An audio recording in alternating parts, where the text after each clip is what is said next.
Imagina que ele tem uma dívida aí e ele pegou o dinheiro no local mais fácil possível, um cartão de crédito, um cheque especial. Quais seriam os primeiros passos, na opinião de vocês? Bom, eu diria que para começar a ajeitar a vida, eu tenho que ter uma dívida planejada. A pessoa está incomodada com o financiamento do carro ou com o financiamento da casa, está sufocando, ali eu consigo orientações para a pessoa começar a mudar. Uma pessoa que está endividada, já tomando empréstimo, porque o financiamento sufocou e aí não consegue pagar uma conta no fim do mês, é um empréstimo de R$500 no mês, no outro é de 800 e vai entrando numa bola de neve, eu não posso sugerir a essa pessoa que comece a melhorar. Eu preciso trazer um senso de urgência, como que comunicando a pessoa que, olha, tem uma notícia ruim, como se tivesse uma doença grave. Nós vamos parar uma sequência de decisões que você toma aqui, que fazem parte da sua vida, vamos estancar isso por um tempo, meio que querendo limpar a ferida, mas nós vamos fazer grandes sacrifícios por um período concentrado de tempo. E os grandes sacrifícios simultâneos. 3 elementos importantes: cortar gastos, fazer renda e vender coisas. Cortar gastos radicalmente. No nosso modelo de planejamento financeiro, a gente não propõe às pessoas que poupem para o futuro perdendo qualidade de vida. A gente vai focar primeiro em tenha qualidade de vida, lazer, bem-estar, porque esse é um projeto de longo prazo, tem que ter motivação. Sim. Para ter motivação, você tem que ter felicidade no dia a dia. No caso dos endividados, a gente põe de lado esse argumento. Não, você vai, sim, entrar num processo de sacrifício por 4, 8, 12 semanas, vamos negociar em família, vamos trazer todos juntos da família para esse sacrifício, levando ao extremo o conceito de minimalismo. Desrosqueia, tira lâmpadas, apaga a luz, desliga coisas, banhos mais rápidos, economiza água, mas vamos concentrar esse esforço. Vamos ver quanto consegue economizar em 2, 3, 4 meses. Mesma coisa com renda. Todo mundo merece o seu descanso, fim de semana, feriado, passeio. Vamos radicalizar, tentar fazer hora extra. O profissional liberal vai esticar a agenda de atendimentos, de carro por aplicativo, mas você vai aumentar a sua carga de trabalho também por algumas semanas. E, ao mesmo tempo, nós vamos ver de tudo que você tem em casa, do que você pode se desfazer, mesmo que temporariamente. Dá para tirar o micro-ondas e usar o fogão por algumas semanas? Pô, mas como que eu vou ver esse micro-ondas? Algumas semanas. Lá na frente você compra de novo um novo parcelado, mas nesse momento você vai fazer caixa e vamos tentar somar os efeitos. Quanto dinheiro eu faço cortando gastos, fazendo renda, vendendo coisas? Esse projeto que a gente faz num curto prazo de tempo, eu vou apresentar aos meus credores. Olha, banco, cartão, financeira, parente, amigo querido que emprestou dinheiro, estou fazendo o que eu posso. Vamos negociar? Se alguém que está assistindo já tentou negociar cartão, banco, fala, pô, mas eu pedi um desconto e não me deram. Mas lógico que não. Né? Você, alguns meses antes, assinou um contrato dizendo que queria empréstimo, concordando em pagar, chega um tempo depois e fala, dá para quebrar o contrato? Você não tem direito. Agora, quando você demonstra que está incomodado com a situação e que montou um projeto para fazer o melhor possível, você aumenta muito a chance de negociação. Mostrar boa vontade, mostrar o esforço, diferente de passar o pires, aumenta a chance de você conseguir uma redução nos juros que estão crescendo fora de controle, porque o banco também quer resolver a situação. Então, esse é o processo. Planejamento, a gente sacrifica de forma concentrada, a gente negocia de forma concentrada, começa a quitar as dívidas com custo efetivo total mais caro primeiro. Em algumas situações eu não vou conseguir eliminar todas as dívidas, mas talvez eu substitua todas as dívidas caras por dívidas mais baratas. Eu faço um refinanciamento de carro, eu peço um empréstimo com imóvel em garantia, depois tirar o meu nome do cadastro negativado. Eu vou trazer um endividamento planejado para a pessoa, para ela conduzir por alguns meses e talvez continuar o processo para quitar num prazo não muito longo. Detalhe importante, sempre que eu proponho às pessoas um sacrifício, a gente calcula um tempo de sacrifício. Talvez em 3 meses eu elimine 75% das dívidas e consigo administrar os 25%. Aguenta 3 meses? Vamos fazer um sacrifício de 4. E com esse 1 mês de sacrifício você faz um evento para celebrar. Pode ser um jantar, um passeio, uma pequena festa, uma viagenzinha em família para você fotografar e pôr num porta-retrato. Um lembrete do fim daquele processo. Essa simbolização, você colocando um marco do fim do processo é muito importante para que você dificulte a retomada desse processo ruim. Você acaba com a bola de neve, você entra num processo controlado, tem uma vida financeira mais tranquila, mas acima de tudo, a família vai olhar aquilo no dia a dia e falar, lembra como estava ruim alguns meses atrás, ano passado? E você tende a manter mais disciplina quando você tem esses lembretes psicológicos do seu lado. Eu ia falar que isso é tipo dieta, né? O povo, geralmente, eles querem fazer a mesma coisa e resolver o problema. Eles não entendem que eles têm que fazer coisas extraordinárias para resolver um problema que é extraordinário. Não adianta tirar Não adianta você açúcar do fingir café, que só. vai acontecer uma coisa surreal, que você vai arranjar dinheiro do nada. Você vai ter que fazer coisas que vão além daquilo que você já fazia, né? Do que trabalhar, do que, sei lá... deixar de comprar alguma coisa, você vai ter que sacrificar. Mas imagino que deve ser muito mais difícil para quem tem problemas mesmo de se endividar, é uma coisa mais compulsiva. Que é difícil você... Geralmente o pessoal que se endividou porque está vivendo acima do que pode. Então isso envolve descer um degrau, né? E é fácil, nesse caso é o contrário da escada no mundo real, que é difícil subir, é fácil descer. Agora na vida financeira é fácil começar a gastar mais e é complicado esse primeiro corte. Eu até notei aqui quando você disse sobre família. Porque se alguém tenta mudar essa dinâmica numa casa que tem 4 pessoas e só um tá atento ao problema, ele vira o chato, né?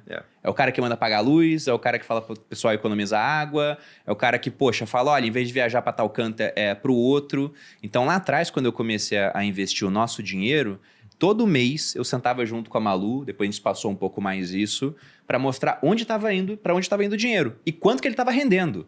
Para ela ver, nossa, então o sacrifício que a gente faz é em prol de um ganho maior no futuro. Ela ficava alinhada comigo. Aí os meus amigos falavam, nossa, como é que sua esposa topa economizar? Eu falava, eu tô mostrando o que está acontecendo.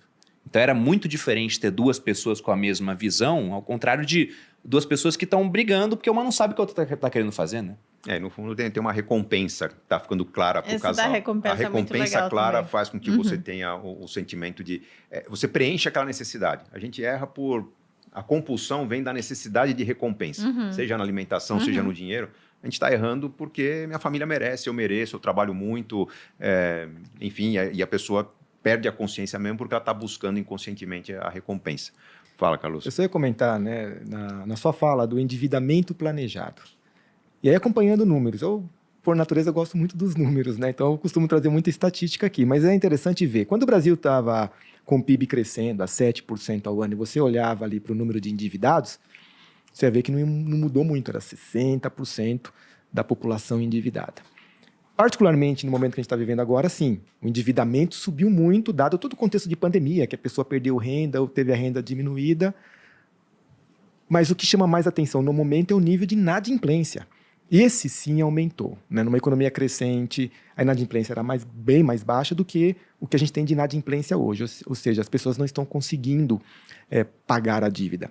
Mas o ponto que eu quero trazer nessa análise é, as pessoas, nesse contexto de que o endividamento sempre foi alto, no fundo, elas não estão sabendo lidar bem com o crédito. Né? Mesmo quando a gente tinha uma economia crescendo, as pessoas continuavam endividadas. Por quê? Quando você se debruça sobre o cenário, você vê que, culturalmente, as pessoas incorporam o cartão de crédito, aquele crédito do cartão ou o cheque especial, como sendo uma extensão do salário.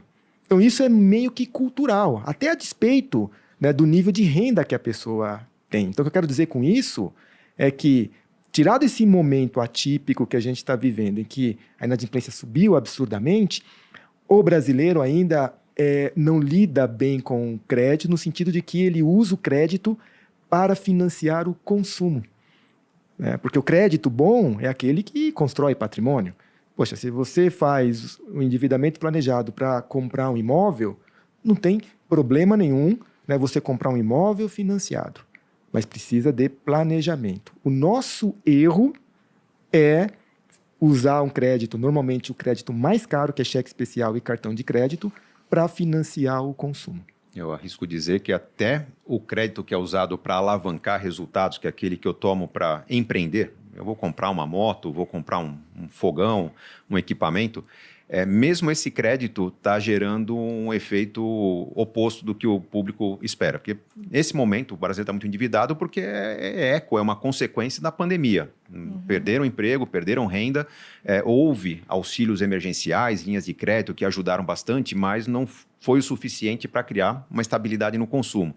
Então imagina que muita gente tomou dinheiro emprestado para começar a empreender, porque perdeu o emprego, Num país em que a nossa educação empreendedora é bastante rasa, então quem começa a empreender não é porque fez um business plan, né, viu a viabilidade do negócio, que vai atingir o break-even depois de 6, 7 meses. Não.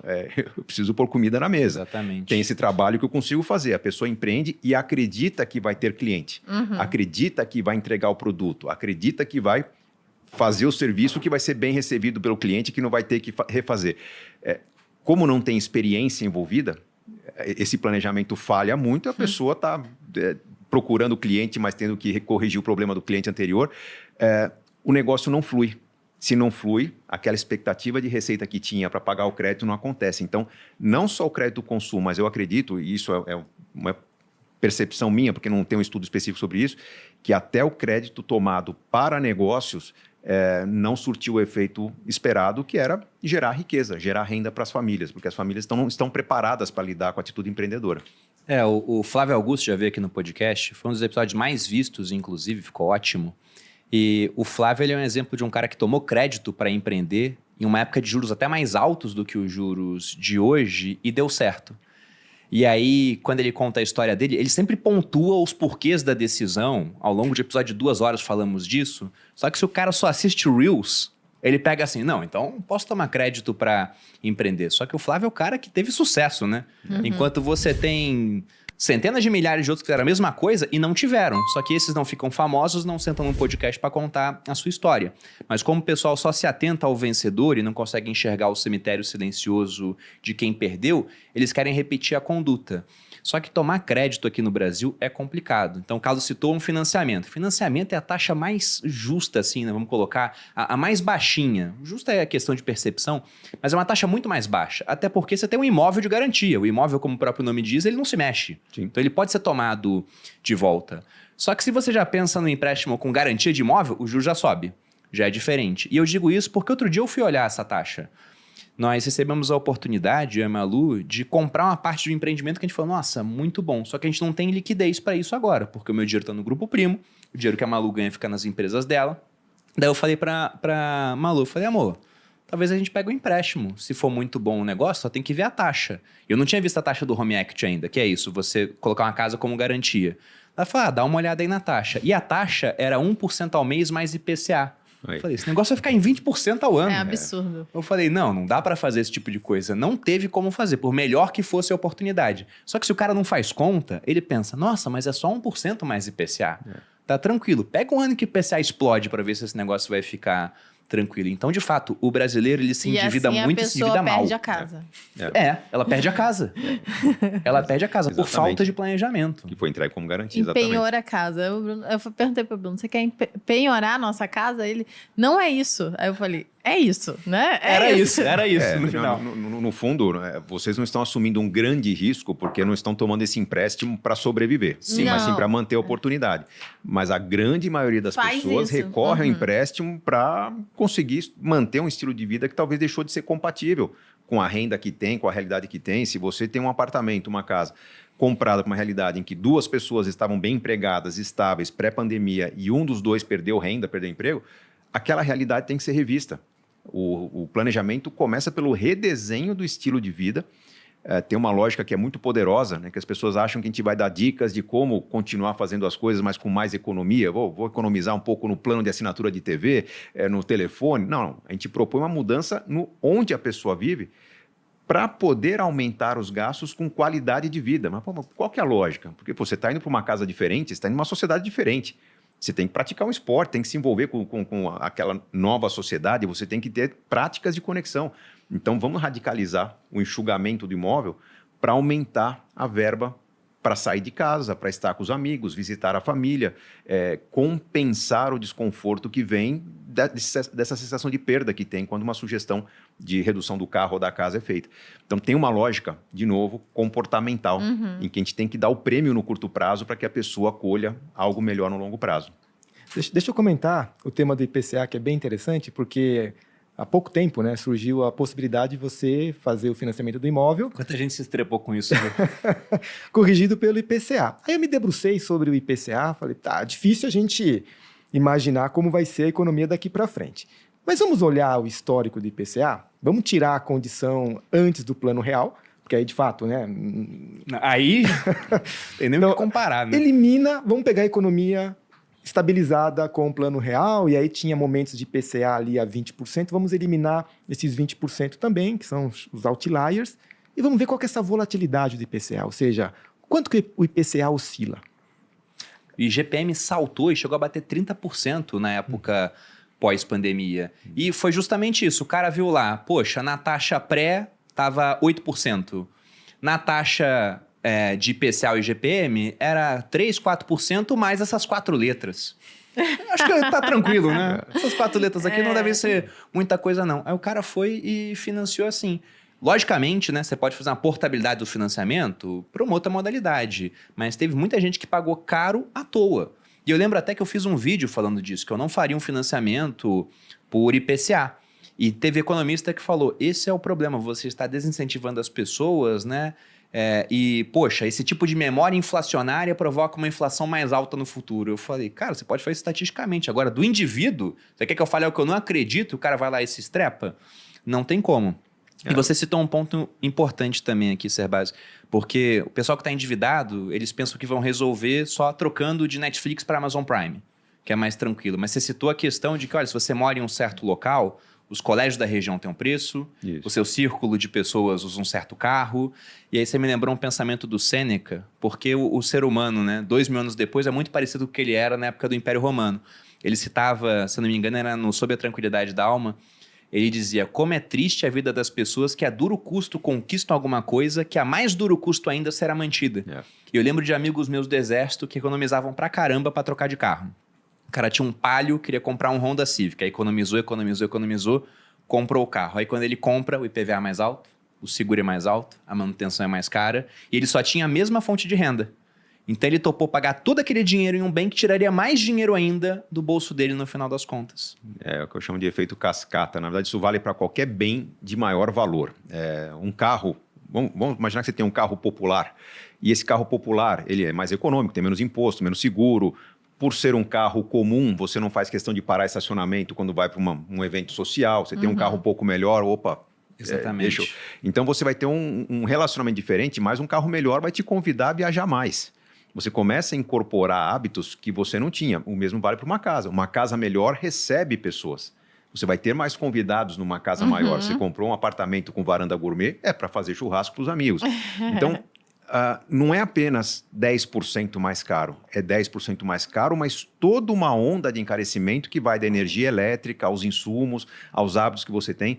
Então, na hora da economia, a mesma coisa. Quando eu proponho para a pessoa uma mudança no apartamento, olha, de 1.500 de aluguel, vamos para 1.400, não é R$100 de economia. Eu estou olhando no orçamento uma economia que pode chegar a R$500, R$600 no efeito cascata, até porque a questão de onde você vive.